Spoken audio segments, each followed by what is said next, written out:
Welcome to Yankee Stadium.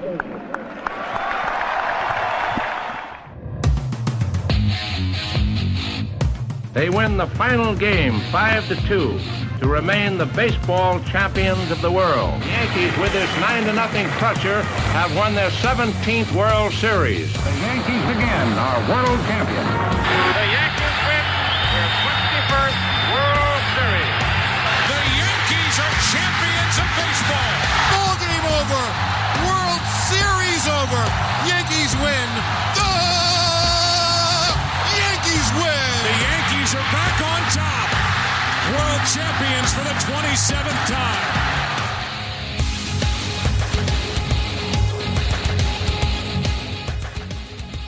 Welcome back, Yankee fan. This is the Chase for 28 podcast, and we have reached episode number 100. Da-da-da-da. My name is Chris, and I am joined, as always, by the Podcast Padre. What's going on, Pop? 100. Almost my age. Let's go. Yes. All right.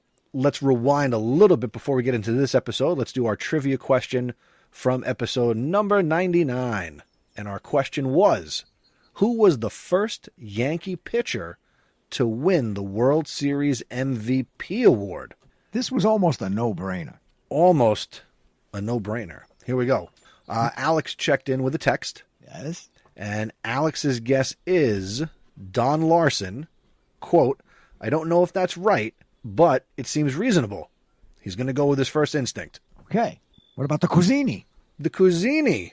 Let me dip my hand into the mailbag. Well, wait, I got him. And he says, no idea, complete guess, Don Larson pitched the perfect game, but not sure if he got the award that year. Now, if I recall, at the end of the episode, you said you had an idea, and you never told me after the episode. What was your initial guess? We froze. My initial guess is the one that popped into my head was also Don Larson. And you're all correct. 1956, Don Larson. It's a perfect game. From what you know of the 56 series, when you were two. Yes. I remember being glued to the TV. I couldn't move. Are you aware of anybody else who performed well, who would have been the MVP had the perfect game not taken place, or was that just that was the thing? That's all they ever talk about in that is perfect game. That's it. You never hear anything else. That was the year Mickey Mantle won the Triple Crown. I'm sure he had a good series, but you don't really hear anything about it. You'd have to go in and actually look it all up. They just show the picture of Yogi Berra jumping on top of Larson at the end of the game. Well, for funsies, I'm asking AI. Okay. So I said, who would have been the World Series MVP in 1956 if Larson didn't win the award? So it says here, this is ChatGPT. Okay. The 1956 World Series was undeniably Don Larson's moment. His perfect game for the Yankees in Game 5 secured him the World Series MVP. Here are some other strong candidates that come to mind. Okay. Yogi Berra, he batted .360. He was 9 for 25 with 3 home runs and 10 RBIs in the series. Okay, sounds like a Mickey good Mantle. choice. Yeah. Mickey Mantle, he hit 3 home runs and drove in 4, adding power to the lineup. And a fellow by the name of Enos Slaughter, at age 40, he contributed a .304 average and a crucial defensive play during the series. Yes, I believe he was an outfielder. Yes. And actually you pronounce his name Enos. Enos Slaughter. That's what I said. Enos Slaughter. Between Mickey Mantle and Yogi Berra, I would say that Yogi Berra had the better offensive series. Yes. So, oh well. Yes, ChatGPT. Fun for and fodder. he gave you an answer. Great guessing, everybody. All right. All right. Let's take a look at the current Yankees. So the Yankees, as we record this in the early afternoon on Saturday, June 14th. Yes. The Yankees are currently 42-26. They're still in first place in the American League East. They have a 4.5 game lead over Tampa. I think Tampa. Yeah, it's Tampa. Followed by Toronto, and the Red Sox are in 4th place. The Orioles are at the bottom of the division. Last weekend, the Yankees went 1-2 versus the Red Sox. Then they swept the Kansas City Royals, and they lost the series opener in Boston to the Red Sox yesterday. 2-1, 10-inning game. In extra innings.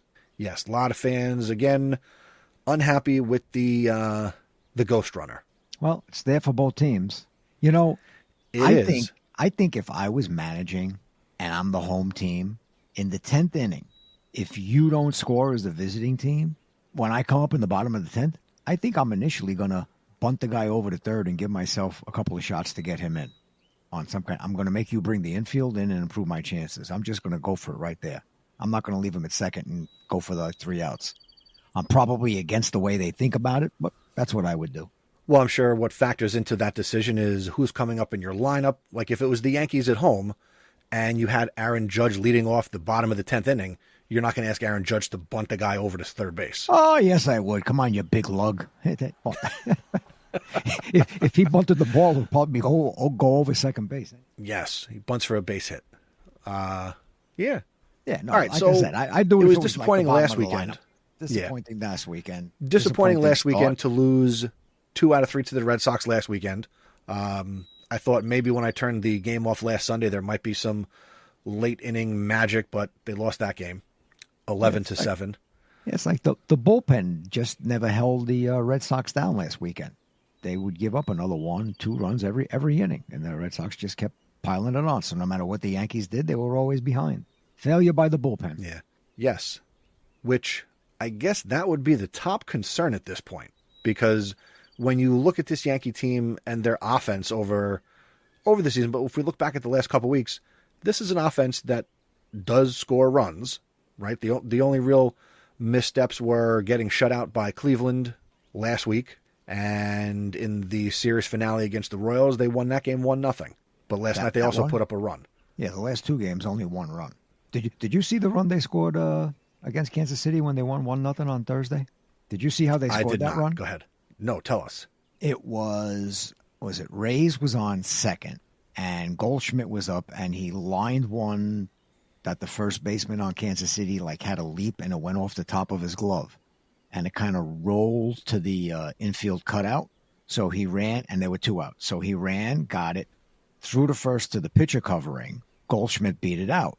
And then they showed Reyes was rounding third. He stumbled, stopped about halfway, and then he took off again. And luckily, the pitcher covering threw the ball down low to the catcher that when he went to scoop it, he still would have had to turn all the way around. He was in the top of the left-hander's batter's box, and he had to if he caught it, he still had to turn all the way around to be able to tag the runner out. But he did not make a clean catch of the ball. And Reyes crawled. Reyes looked like he got shot. He was just he touched home plate. And he just laid on his back and he was laying there. It was one of the ugliest runs I've ever seen scored. But sounds like a Little League play. Yeah, it does. It does. But they won 1-0, and that was almost a case of one of the things you complain about, where you win the first 2 games of a series, and then all of a sudden the B team lineup goes out there. It's been a problem for a decade. So, but luckily they got away with it. But then again, last night in Boston, I mean, you had your A lineup in there, but they didn't score until Judge on a 3-2. Judge struck out 3 times, and then on a 3-2 pitch, he finally caught one and he tied the game 1-1. But other than that, I think they only had 3 other hits. Volpe had 2 of them, and I'd have to look at the box score. Somebody else had 1 down at the bottom of the lineup. And I think that's a big hit by Judge to come up clutch in the top of the 9th inning, right? Yes. I think he was 0 for his last 6 against Garrett Crochet. And he looked bad as his other at-bats. Yeah. But as I look at the box score, you had Yankee hits. Obviously, Judge has the home run. Volpe had 2 hits in the game.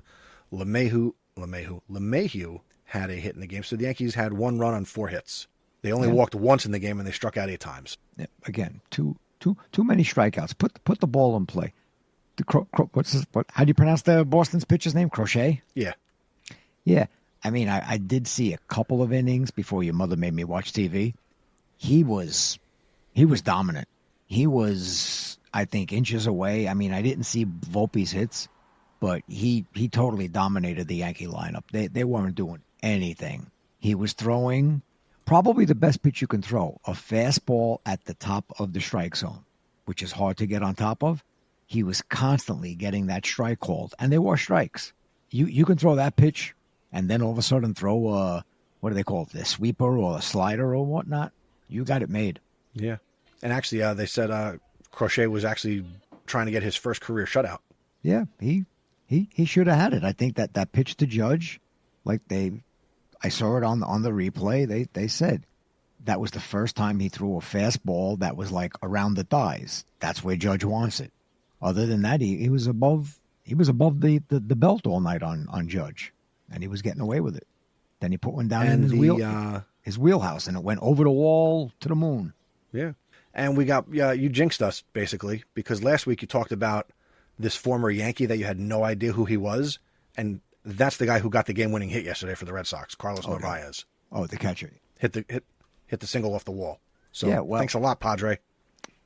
Well, again, the Yankees had they always talked about how many catches they had in the minor leagues, so they had to decide who to keep, who to trade away.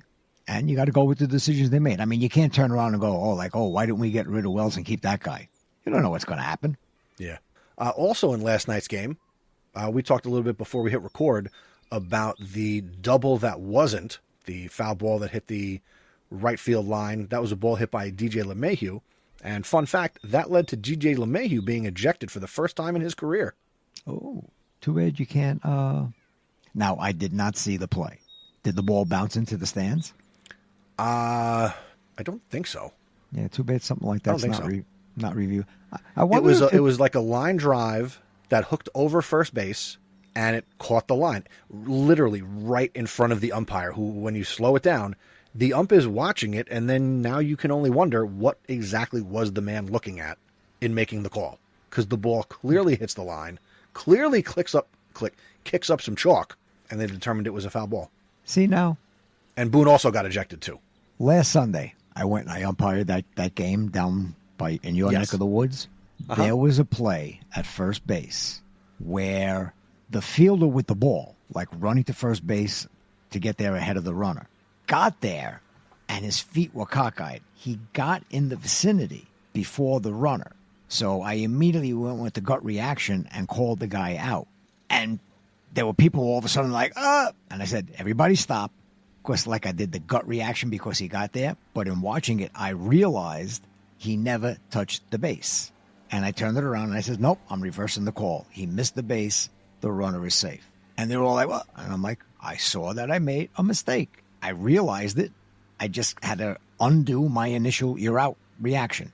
Yeah. I don't know. I mean, obviously different in the major leagues, but the guy blew it. Yeah. We've seen lots of blown calls. Yeah. Umpires have blown it before, and they'll blow it again. And yet they are never held accountable. What do you want accountability to be?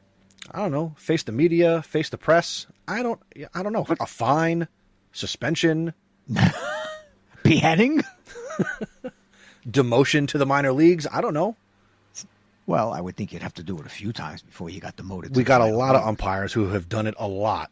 Angel Hernandez should just have a permanent play. I mean, he's retired now, but I mean, then there's a great example of a guy who never made great calls. They should send you to Sacramento when you do all the A's home games. There you go. That's your punishment. In the full gear, in the dead of July. Yes, just go out there and you never get the high quality games again. Yeah, that would be nice. But I mean, again, accountability for umpires would be good. And as far as doing playoff games or anything, your name just moves down the list. You go to the bottom. Because they do have some type of umpire rating system. They know what percentage of balls, for example, balls and strikes. Each game, they know what percentage they got correct. Yeah, I would go by your report card, and I'm not going to give you a Yankee Dodger game. I'm not giving you that one. Again, you're going to see a lot of. Everybody on Sacramento is going to know you by your first name. Yeah. Yep. All right. Next topic. This is a little bit of a minor league thing. So the Yankees have this guy at Somerset who is not currently on any charts, and I don't know what it's gonna take to get this guy on the major league roster. What's his last name? I don't know how you pronounce this. Looks like it's Giancarlo Stantone. Stantone? There's that name again. How's he been doing? I heard he did good his first game. What's he done since then? He's doing fine. I think it's only a matter of time. He was 2 for 3 RBIs in his debut with Somerset. And Boone said he's close, unlikely to return this weekend, but his activation could come next week between June 15th and 19th. So I think he's close. All right, Swami. You bring him up. Yes. Or change. What? Now, how are you going to arrange things? I don't think he needs to play every day. He's never going to play the outfield. No. So now when he hits, he is a DH. Yes. And I would say he should DH 3 times a week. Okay. And then be a pinch hitter off the bench. Okay. I think JC Escara might be the odd man out, and then Ben Rice becomes your backup catcher. Yeah, because somebody's because got to Ben go. Rice can play catcher, Ben Rice can play first. Yes, somebody has to be sent down. So somebody with options. You figure you got Peraza and Reyes as your infielders, and you got Escara. Yeah, got it. I think you still need the 2 infielders, especially since what's the matter? Chisholm's got something wrong. He's got a stiff neck or something. What's up with groin tightness after a leg collision? All right, so if he's not going on the disabled list, you got to keep the other 2 infielders. Maybe they put him on the 15, 16-day disabled list, so they don't have to send anybody down. Interesting, but again, I agree with you. You know, Stanton DHs 3 times a week. Obviously, he DHs if there's a left-handed starting pitcher, and other than that, then Ben Rice DHs. I get Rice more playing time on the field. Maybe get him a little more time at first base, and I don't know if they're ready to make him be the starting catcher for a game yet. You know, I don't know how much he's been working out. I don't know. We've never seen him do that. We don't know what his catcher's ability is. Only at the end of games, just to go behind the plate, and I guess you're giving Wells a couple innings off at the end of the game, or he's catching 8 out of the 9 innings, whatever the case may be. But I don't know if the more time at first base is going to work out well, because Goldschmidt's playing well. He's hitting well. It's a good problem to have. I think Goldschmidt and Rice are both kind of coming back to earth. I think Rice's average. I think he's below 240 now, Rice. And Goldschmidt Goldschmidt still is above 300, but I think he's under 310 now. So I think they're both coming back to earth. Rice is hitting 230. Oh, okay. And Goldschmidt is hitting 308. Okay. Yeah, they're coming back. And see, that's what they need to happen now. I mean, the first 2 months, everybody was hitting, everybody was, doing good. And even while you're in there, what's Grisham? Grisham on the 250 now? Grisham is hitting 244, yes. Okay. I mean, 2 months ago, he was above 300. But these are the guys you need to contribute. They can't just go into these slumps where their batting average is dropping 50, 60 points. You need them to get a hit or 2. They can't go 3 games without a hit. They have to continue hitting because you're going to get it from Judge. And even he might hit a slump at some point. But right now, it's really just him where he's been the only constant day in and day out. Everybody else who's hot, they're in a slump. Volpe, now he's back up maybe around 250. Next week, when we do this, he might be down below 240. Volpe keeps running hot and cold. Bellinger, maybe he's cooled off a little bit, but he's doing better than he was the first 2 months. And Dominguez still in the 240s? Yeah, I just resorted the stats to just the last 15 days. Okay. So some of the guys that you've been talking about, so Volpe over the last 2 weeks is hitting 282. Goldschmidt's hitting 152. Dominguez 194. Grisham 171. So this is over the last 2 weeks. Okay. Ben Rice hitting 139. Yeah. Can't have that. I guess that's why they scored 1 run last night and 1 run in Kansas City. That'll do it. Yeah. Need more consistency. Well, I mean, kind of like we talked about last week, are they in the midst of not a slump, but playing average baseball? Yeah, I think so. I mean, they're right around that 15 game above 500 mark, and they've kind of been there for a while. Yeah. Yeah, again, 42 and 26. They're playing 618. Let's see. In the league, they have the second best record in the American League. Detroit is better than them by 2.5 games. And in terms of the entire league, the Yankees are in third place behind the Tigers and the Mets. The Mets are 45 and 25. Yankees are 42 and 26. So they're 2.5 games out of the best record in the league. So it just seems like kind of bad timing over this last 2.5 week period. Yeah. Is their record better than the Dodgers? The Dodgers are currently 41 and 29, and they are 4.5 games out of the best record in baseball. So the Yankees are better than them by 2 games. So much for everybody thinking that they bought the season, that they were just going to dominate and destroy everybody. Oh, yeah. I mean, they are currently tied in the National League West with the Giants. They're both 41 and 29. And the Padres are 2 games back of them at 38 and 30. Yeah, I guess you. Well, as Yankee fans under the Steinbrenner regime, we know you can't buy a World Series. Not anymore. Nope. Your Reds, by the way, they are 500. Yeah. They got back to 500. Watch out, the dark horse. Yeah. And I saw something the Red Sox did last weekend. Their top prospect, outfielder Roman Anthony, they did not call him up during the Yankee series, but immediately got called up on that Monday. Oh. So he's supposed to be one of the top-rated prospects in all of baseball. So he played this week, and I guess he's in this series now. All right, before we do the trivia question, quick time out. I want to say thank you to SeatGeek, the best app for sporting events, concerts, theater, and more. Use it to get Yankee tickets. Use our link, chasefor28.com/SeatGeek, and use our promo code chasefor28 at checkout, and you will save $20 on your first order. SeatGeek powers the Chase for 28 podcast. All right, what do we got for trivia? Trivia. Oh, and then don't forget, we have to take a couple of minutes and go to the mailbag. Yes, trivia, then the mailbag. Okay, this week's question. Simple one. Who wore number 2 before Jeter? I think I got the answer. Okay. I'll tell you right away when we get off the air. Okay. All right, so that's the question. Who wore number 2 before Derek Jeter? All right, off to the mailbag? Off to the mailbag. Cue the mailbag music. All right. This week's email comes from the podcast Cuisini. So he wrote this email in bullet points as he was listening to the last episode, number 99. Good morning, UJ and CC. I guess that's Cousin Chris. All right. Let's see. He says he thinks me, need to lighten up on Devin Williams. Okay. I'm not going to lighten up on Devin Williams. He sucks. Man, got to save this. Live with it. Live with it. I will live with it. I would like to eat crow later in the season because he turns it around.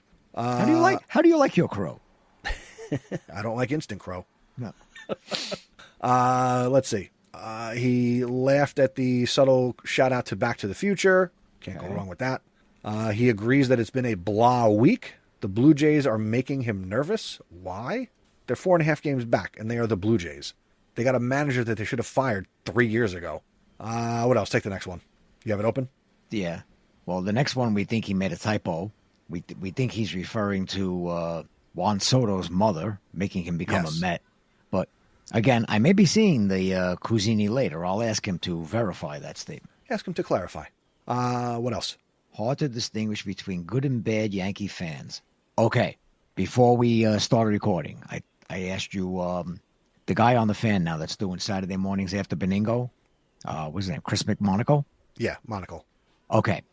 I was listening to him on my way back from BJ's today, and he passed a comment that he was saying how he's a Yankee fan.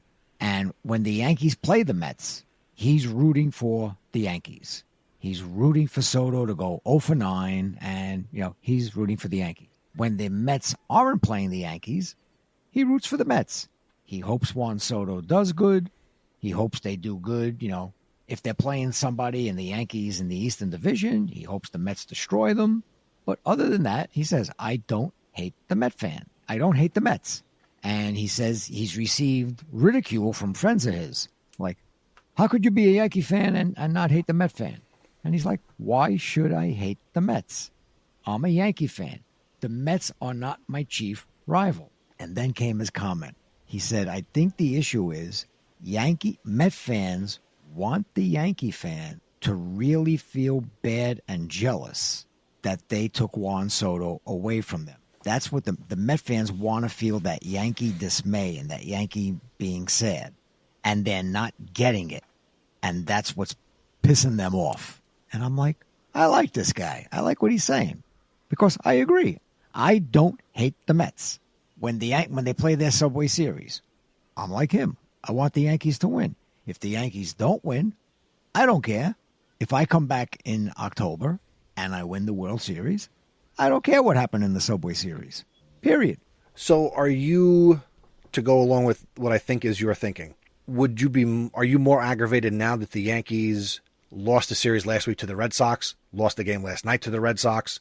Would it eat at you more if they lose 2 series to the Red Sox this year than if they lost a series to the Mets? Actually, I want them to beat the Red Sox more than I do against the Mets. There's that longer history of Yankee-Red Sox rivalry. We're in the division with them. We compete with them to win a division. We don't compete with the Mets like that. Right. The only competition with the Mets is for the back page of the New York papers. Exactly. No, that makes sense. Which is not a hard thing to do. So, no, not hard. Met fans, chill out. Nobody cares. Yeah. All right. What else? Let's see. Oh, he likes me. Juan Soto is a generational talent. Oh, you skipped one. So is Judge. What's the issue? Not understanding your aversion to my use of the phrase. I don't know that Juan Soto is a generational talent. I think he's a good hitter. Yes, but I don't think he is. Would you say Judge is more of a generational talent, that he's a once in a generation type player? Judge is. I just feel bad he didn't get the start till he was 24 years old. But it is what it is. And if he keeps himself in shape, they were saying, he's 33 now? We got him till he's 39. The way he keeps himself in shape and improving every year, who knows how many more years that we actually might be getting of him hitting around 50 home runs and batting 300 and driving in 130 runs. Hey, if he's doing it till he's 39, give him another contract. Shh, careful. Well, then we give him 1 year. So, all right, his next point, talking about Kyle Tucker.